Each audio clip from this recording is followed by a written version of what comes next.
Bien. Bueno, saludar a todos, buenas tardes, gracias por venir. Como dijo la profesora, yo les voy a presentar mi proyecto de magíster, el cual se titula Estimación automática de deslizamiento y la interfaz de subducción usando datos GNSS y Machine Learning. Aquí. Bueno, los contenidos de esta presentación son los siguientes. Primero partiré con una pequeña introducción, luego se pasarán a hablar temas relacionados al marco teórico del proyecto. Tras esto se pasará al proyecto más en sí y se hablarán de los objetivos y la hipótesis. Después de esto se pasará a hablar de la metodología que se va a utilizar. Luego de esto se pasará a ver el trabajo avanzado para mostrar los resultados que se tienen hasta el momento. Y finalmente mostraré el plan de trabajo. Bueno, entonces, como sabemos, Chile es un país que se caracteriza por su alta actividad sísmica. Esto debido a que nuestro país está ubicado justo sobre la zona de subducción de la placa de Nazca y la placa sudamericana. Es debido a esto que estamos constantemente expuestos a la ocurrencia de grandes terremotos. En esta imagen se puede ver un registro histórico de importantes terremotos que han ocurrido a lo largo de los años. Algunos de estos terremotos son el terremoto de Valdivia de 1960, el terremoto de Maule de 2010, terremoto de Iquique de 2014 y terremoto de Yapel de 2015. Entonces, debido a la frecuencia que es lo que ocurre en estos fenómenos, es importante monitorear y estudiarlos para así tener un mejor entendimiento de ellos. En una zona de subducción, las placas tectónicas se mueven en direcciones contrarias.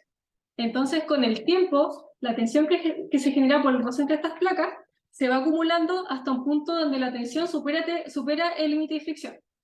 En ese momento, donde se supera el límite de tensión, donde ocurre el terremoto y se libera la energía acumulada. Para la ocurrencia de los terremotos, tenemos que existe un periodo donde se acumula energía y un periodo donde posteriormente se libera esta energía. Esto es lo que se conoce como el ciclo sísmico. El ciclo sísmico se divide en tres periodos: en el intersísmico, el cosísmico y el posísmico. El periodo intersísmico corresponde al periodo donde se acumula la deformación entre un terremoto y otro. Este periodo dura de décadas a cientos de años. Y en un ambiente de subducción es el tiempo donde la placa oceánica se mantiene acoplada bajo la capa continental sin poder deslizarse libremente. El periodo cosísmico es el periodo donde ocurre el terremoto, es donde se libera una gran cantidad de energía en un breve lapso de tiempo, por lo tanto este periodo dura de segundos a minutos. El periodo cosísmico comprende la evolución de la corteza justo después de haber culminado el terremoto. En este periodo se produce un deslizamiento que puede durar días, meses, años luego de haber ocurrido el evento principal. Hoy en día, las observaciones de datos GNSS, por sus siglas en inglés, Sistema de Navegación Global por Satélite, han ayudado enormemente al progreso del estudio de los terremotos y del ciclo sísmico, ya que han permitido un aumento en la calidad y cantidad de observaciones que tenemos de desplazamiento de la superficie de la corteza. Hoy en día, en Chile, hay más de 200 estaciones GNSS instaladas a lo largo del país. Cuando estas observaciones GNSS se miden a lo largo del tiempo, nos pueden entregar información sobre la acumulación de tensión. Entonces, por ejemplo, acá se tiene una estación en Quellón, en Chiloé, donde cada punto es una medición que se hace diariamente. Entonces, cada punto de acá es una medición diaria que se hizo. Entonces, se puede ver que a lo largo del tiempo existe una tendencia hacia el este, y acá en este caso se puede ver que hay un salto, un corte, que es al final del año 2016. Entonces, este corte de acá corresponde al terremoto que ocurrió en Chiloé en diciembre del 2016. Gracias a estos datos GNSS que tenemos hoy en día, se puede tener importante información en cuanto al estudio de los terremotos, como lo es la estimación del deslizamiento cosísmico de un terremoto o SLIM. El deslizamiento es la cantidad de desplazamiento que se produce a lo largo de la falla, es decir, cuánto se mueve la falla al interior cuando hay un terremoto. Es importante estimar este deslizamiento, ya que nos permite comprender la mecánica de los terremotos, como la forma en la que se libera la energía, cómo se transfiere la tensión y cómo se deslizan las fallas. También es importante estimarlo, ya que también sirve como referencia para estudiar el tamaño potencial de futuros terremotos que pueden ocurrir en la misma falla. Y la estimación de este deslizamiento cosísmico se hace a partir de desplazamientos cosísmicos de las estaciones GNSS. Entonces, a partir de movimiento de superficie, se puede obtener el deslizamiento. Y esto se hace resolviendo el problema inverso, el cual, a partir de deslizamiento en movimiento de superficie, se estima un deslizamiento en profundidad. Acá hay un trabajo para mostrar a modo de ejemplo, donde a partir de estos desplazamientos cosímicos del terremoto de Tohoku de 2011, se obtiene el siguiente deslizamiento para el terremoto. En este trabajo se hace lo mismo para el terremoto de Yapal de 2015, entonces a partir de estos desplazamientos en superficie se obtiene el deslizamiento en profundidad. Otro concepto que es importante tener en cuenta es el acoplamiento. El acoplamiento se define como el grado de bloqueo de una falla durante el periodo de acumulación de tensión entre eventos sísmicos, es decir, en el periodo intersísmico. Entonces, si una falla está desacoplada, significa que esta se desliza al ritmo de convergencia de placas, entonces se desliza libremente. En cambio, un fuerte acoplamiento entre placas significa que la falla está bloqueada y no puede deslizarse libremente, por lo tanto es capaz de acumular tensión. Es importante estimar el acoplamiento intersísmico, ya que nos permite saber cosas de la dinámica de la falla, como la energía que se está acumulando y a la tasa que lo está haciendo, y para estudiar el potencial sísmico de una zona, ya que el patrón de acoplamiento intersísmico hasta cierto punto coincide con el patrón de grandes terremotos. Terremotos como Maule 2010, Tohoku 2011 y Sumatra 2004 tienen registro que los segmentos de falla estaban al menos parcialmente acoplados antes de ocurrir el terremoto. Y al igual que para estimar el deslizamiento, el acoplamiento se estima resolviendo el problema inverso. Acá un ejemplo de un trabajo donde a partir de estas velocidades intersísmicas, obtenida a partir de los datos GNSS, se obtiene el siguiente mapa de acoplamiento intersísmico para la zona de subducción chilena. Entonces, el acoplamiento se mide de 0 a 1, donde 0 es totalmente desacoplado y 1 totalmente acoplado. Entonces, las zonas que están más oscuras son zonas que están más acopladas. Acá otro ejemplo, en este trabajo se relaciona el patrón de acoplamiento intersísmico que había antes del terremoto de Maule 2010 con el deslizamiento del terremoto. Entonces, a partir de estas velocidades se entrega el patrón de acoplamiento intersísmico y acá se relaciona el patrón de acoplamiento que había con el deslizamiento. Entonces, el deslizamiento está en celeste. Entonces, en este trabajo se encontró que existe una alta coherencia entre estas dos variables, entre el acoplamiento antes del terremoto y el deslizamiento del terremoto. Como mencioné anteriormente, tanto el deslizamiento cosísmico de un terremoto y el acoplamiento se obtienen resolviendo el problema inverso. El problema inverso está representado por la siguiente expresión.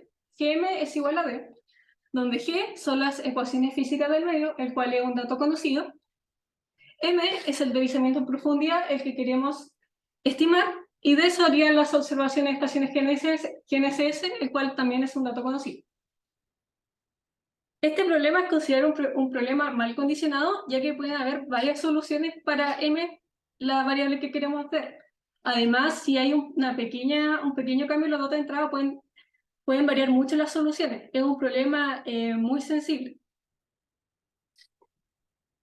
Uno de los métodos más utilizados para resolver este problema inverso es el de los mínimos cuadrados regularizados, el que consiste en minimizar la siguiente expresión, donde W es la matriz de pesos, Gm es el modelo de la salida, Hm es la salida para el modelo y H0 es la salida objetiva. Y este es un parámetro de regularización que controla la complejidad del modelo. Y ahora, para introducir un poco la metodología que se va a utilizar, Machine Learning es una rama de la inteligencia artificial cuyo objetivo es desarrollar técnicas que permitan que los computadores aprendan por sí mismos sin la necesidad de ser explícitamente programados. Hoy en día los algoritmos de Machine Learning se utilizan para diversas tareas como problemas de clasificación, problemas de regresión, reconocimiento de imágenes, asistentes virtuales, entre otros. Entonces, hoy en día, debido a la gran cantidad de datos que se tiene y el crecimiento de la tecnología, el aumento por el interés de estos temas ha aumentado considerablemente. La ciencia no es la excepción a esta regla, ya que estos algoritmos han demostrado ser capaces de acelerar tanto la investigación básica como aplicada.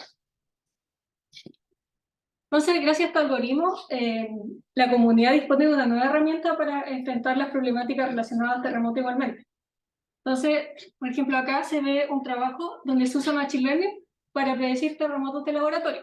Entonces, lo que se busca acá es predecir el tiempo en que ocurre el terremoto a partir de señales acústicas. Entonces, acá se utiliza el algoritmo Random Forest y se logra exitosamente predecir el tiempo cuando va a ocurrir el terremoto. Entonces acá se ve el tiempo y en rojo se ven los datos y en azul las predicciones que se hicieron. Acá otro ejemplo donde se usa Machine Learning para predecir el tiempo y el tamaño de terremotos análogos. Es decir, un terremoto que se hizo a partir de una maqueta simulando una zona de subducción. Entonces, en este caso, se utilizó el algoritmo Gradient Boost Tree para predecir el tiempo y el tamaño. Entonces, en este gráfico se puede ver nuevamente en rojo los datos, en azul las predicciones. Este sería el tiempo y este sería el tamaño. Esta es la misma, pero con un acercamiento. Bueno, y ahora pasando más al trabajo en sí, el objetivo de este trabajo va a ser estimar deslizamiento de la interfaz de subducción usando Machine Learning, para así determinar movimientos prosímicos e intersímicos. Entonces, la idea es aprovechar esta nueva herramienta, y debido a que el problema inverso es un problema mal condicionado y es muy sensible a cambios, se utilizará esta nueva herramienta para estimar los deslizamientos. En cuanto a los objetivos específicos, lo primero sería generar datos sintéticos, luego generar un set de datos para entrenar el modelo, luego hacer una evaluación comparativa de distintas estrategias de Machine Learning para ver cuál es más óptima y esas cosas, y luego evaluar la performance del modelo respecto a la inversión estándar, o sea, cómo se hace normalmente. Bueno, y la hipótesis es que el modelo permite estimar distribuciones de deslizamiento en la interfaz de subducción de forma robusta. Esto permitirá su aplicación a estimación de magnitud y ubicación de grandes terremotos de forma rápida, dando así paso a una posible utilización para un sistema de alerta temprana. Otra aplicación de este método será la estimación de distribuciones de acoplamiento intersísmico y sus cambios temporales. Ahora, pasando a la metodología, lo primero que se va a realizar es la generación de datos sintéticos, ya que hoy en día no se posee una gran cantidad de datos que necesite como para poder entrenar un modelo, entonces es necesario generarlos sintéticamente. La generación de datos sintéticos se hizo a partir de un código Python de generación de deslizamientos de terremotos sintéticos, escrito por el profesor Francisco Ortega. Las funciones de Green se generaron usando la geometría de la 2.0. Se usa una geometría de coordenadas cartesianas de los 18 grados sur hasta los 45 grados sur de Chile, que abarca todo el norte hasta un poco más allá de Chile, más o menos. La malla utilizada está discretizada en 1667 triángulos, y los desplazamientos de la superficie se estimaron utilizando TDISP HS, el cual es un código de dislocación triangular. Y los deslizamientos de los terremotos se hacen a partir de fuentes elípticas. Entonces, la base de datos se genera a partir de una generación aleatoria de un espacio, donde varía la ubicación del terremoto, el tamaño de la elipse, el grado de rotación de la elipse y el deslizamiento del terremoto. También se hará uso de lo que se llama generadores de TensorFlow, los cuales son una técnica de procesamiento que permite generar los datos a medida que lo va requiriendo el modelo. Entonces, de esta forma se pueden generar más datos sin ocupar memoria. Lo otro es que se van a escalar los datos antes de ingresar al modelo de un rango a 0 a 1 para que el modelo aprenda de forma más eficaz. Esto se hace tomando el dato, restándole su máximo, y esto dividido por el máximo menos el mínimo. Y en ciertos modelos se agrega un ruido base de medida 0 y una distribución normal, y este ruido se multiplica por la desviación estándar de los datos. Bueno, y en esta primera parte, el algoritmo que se va a utilizar van a ser las redes neuronales. Las redes neuronales son un modelo Machine Learning que está inspirado en la estructura y en el funcionamiento del cerebro humano, ya que imita la forma en que las neuronas se conectan entre sí. Entonces, el objetivo de la red es resolver los problemas de la misma manera que lo hace el cerebro humano. En esta primera parte se utilizarán las redes para estimar deslizamientos cosísmicos a partir de desplazamientos. Entonces, las redes se organizan normalmente en 3 capas. Una capa de entrada, una más o capas ocultas, y una capa salida. En la capa de entrada van los datos, y en la capa salida se entrega el resultado de la red. Entonces, en este caso, en la capa de entrada irían los desplazamientos, y en la capa salida se entregarían los deslizamientos. Esta red aprende a través del entrenamiento. En este caso, como es un problema supervisado, se presentan los datos a modo de ejemplo. Entonces, cuando la red hace una predicción incorrecta, envía esta información hacia atrás de la red y va cambiando los pesos de las neuronas gradualmente. Entonces, a medida que progresa el entrenamiento, la red se va haciendo cada vez más precisa. Y una vez entrenado el modelo, se puede aplicar a casos donde se desconocen resultados.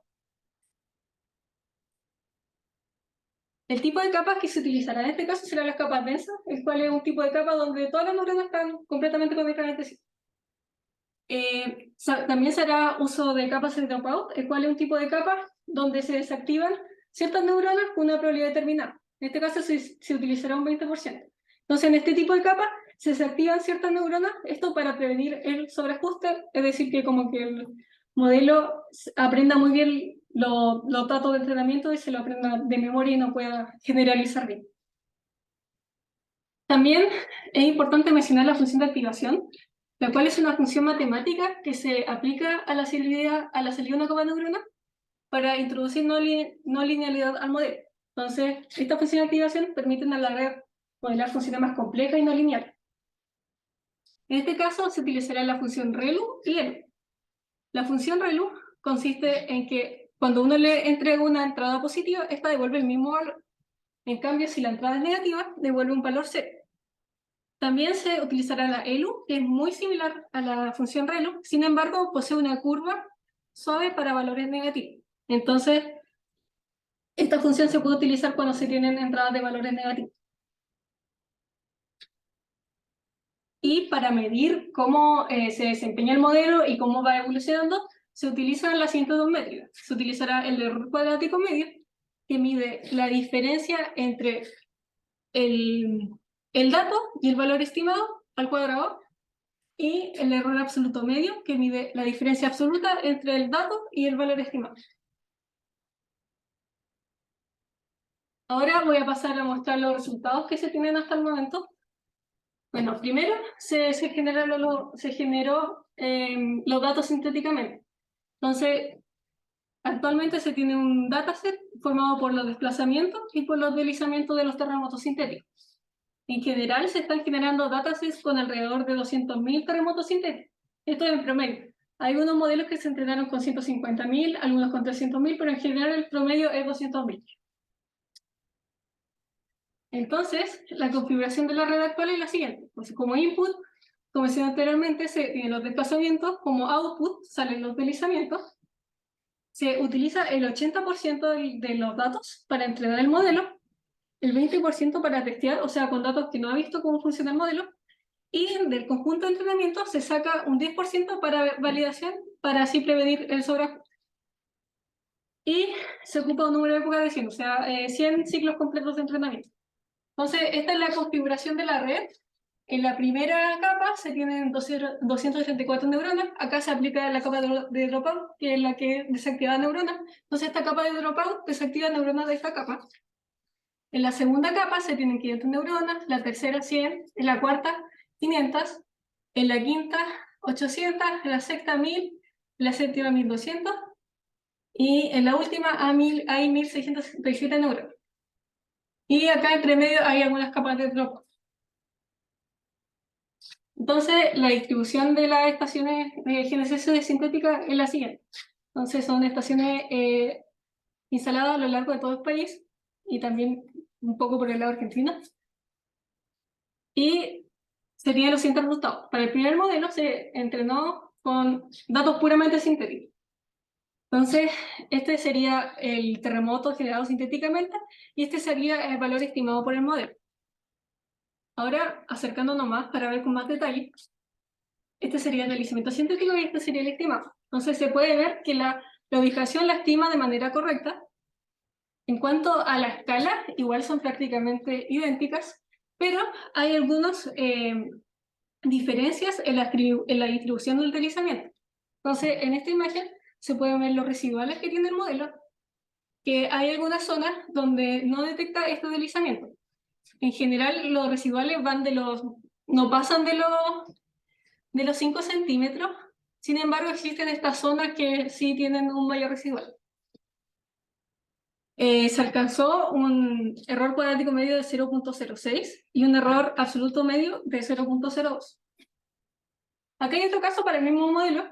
En este caso se ve lo mismo del caso anterior, se estima de manera correcta la ubicación y la escala. Si fijan, las escalas de colores son prácticamente las mismas. Y está este problema de la distribución del deslizamiento. En ciertas zonas no estima bien. O sea, acá se tienen los residuales. Por ejemplo, acá hay un residual muy alto, pero en general el promedio es muy bajo. Bueno, y tras entrenar este modelo de datos sintéticos, se quiso pasar a probar con datos GNSS reales. Sin embargo, para hacer esto había que cambiar la distribución de estaciones por la distribución de estaciones reales. Entonces, esta sería la nueva distribución de estaciones que se tiene. Y se entrenó el modelo nuevamente para esta nueva distribución de estaciones y se obtuvo lo siguiente. En este caso, el deslizamiento sintético y el deslizamiento estimado. Entonces, se estima de manera correcta la magnitud nuevamente. La distribución del deslizamiento hay algunas diferencias y en este caso la escala varía un poco. O sea, no, por ejemplo, en este caso, el máximo son alrededor de 40 y acá alrededor de 45. Entonces existe esta diferencia en la magnitud del deslizamiento. Acá se pueden ver los residuales y en este modelo se obtuvo un error cuadrático medio de 0.075 y un error absoluto medio de 0.02, que es el mismo que se obtuvo en el modelo anterior. Acá otro caso para este modelo. Entonces vemos que la ubicación es correcta, la escala varía un poco y en general los residuales no pasan de los 5 centímetros. Bueno, y con el caso real que se quiso probar fue con el terremoto de Illapel de 2015, el cual tuvo el siguiente deslizamiento. Entonces, tras tener el modelo entrenado, se pasó a probar con este conjunto de datos de desplazamiento del terremoto de Illapel. Entonces, tras ingresar los datos de desplazamiento del terremoto de Illapel, se obtuvo el siguiente deslizamiento. Entonces, se obtuvo este deslizamiento que es bastante irregular. Hay zonas que no detecta deslizamiento prácticamente, y existen estas zonas en rojo que estiman deslizamiento donde no debería haber. Entonces, en realidad, este resultado no es muy bueno, entonces se quiso seguir mejorando este modelo. Entonces, como primera medida para mejorar este resultado, es que se le agregaron ruido a los datos. Entonces, se entrenó nuevamente el modelo, sin embargo, ahora con ruido, y se obtuvo el siguiente resultado para el deslizamiento del terremoto de Illapel. Entonces, en este caso, se puede ver que el deslizamiento es más uniforme, existen menos zonas, esta roja, donde estimaban deslizamiento. Sin embargo, aún no sigue siendo tan similar a este. Entonces, se estima un deslizamiento muy bajo si se fijan. Entonces, para mejorar esto, se implementó una nueva arquitectura de red y se empezaron a usar la función de activación ELU. Anteriormente se usaba solo ReLU, ahora se pasó a usar ELU, ya que ahora se consideraron tanto los valores positivos como negativos. Entonces, en esta arquitectura de red, la primera capa tiene 234 neuronas, una capa de root-out, la segunda, la tercera, la cuarta y la quinta capa, todas tienen 100 neuronas, y la última capa tiene 1667 neuronas y una capa de dropout. Entonces, en este modelo se utilizó esta nueva arquitectura de red y se implementó la utilización de los generadores. Entonces, para este modelo se entrenó con más datos que para los modelos anteriores. Entonces, este modelo arroja los siguientes resultados. Entonces, se puede ver que la forma de deslizamiento mejoró notoriamente. Igualmente, están estas zonas un poco extrañas, pero sin embargo, es la mejor configuración de deslizamiento que se obtuvo. Sin embargo, existe este problema en la escala del deslizamiento, ya que el máximo en este caso es un poco más de 2.5 metros. En cambio, para el deslizamiento estimado en este trabajo es de 8. Entonces, sigue habiendo este problema con la escala del deslizamiento del terremoto, pero igualmente la ubicación y el deslizamiento la estima de manera correcta. En este caso se alcanzó un error cuadrático medio de 0.011 y un error absoluto medio de 0.105. Ahora pasando al plan de trabajo que sirvió para el proyecto, bueno, lo primero sería mejorar la performance del modelo para los datos reales, o sea, seguir mejorando este modelo para arreglar esto de la escala. Luego se pasaría a comparar este modelo con los métodos clásicos de inversión. Después se pasaría a crear los datos sintéticos para el acoplamiento intersímico, porque esta parte se abarcó solo los deslizamientos, entonces pasar a crear estos datos sintéticamente, luego implementar el modelo para los movimientos intersímicos, es decir, entrenar nuevamente un modelo, sin embargo, ahora para acoplamientos. Luego, evaluar este modelo con métodos clásicos y finalmente, a partir de septiembre, empezar a elaborar el manuscrito y en noviembre y diciembre empezar a preparar la defensa. Estas son las referencias que usé para la presentación y eso sería todo. Gracias por escuchar.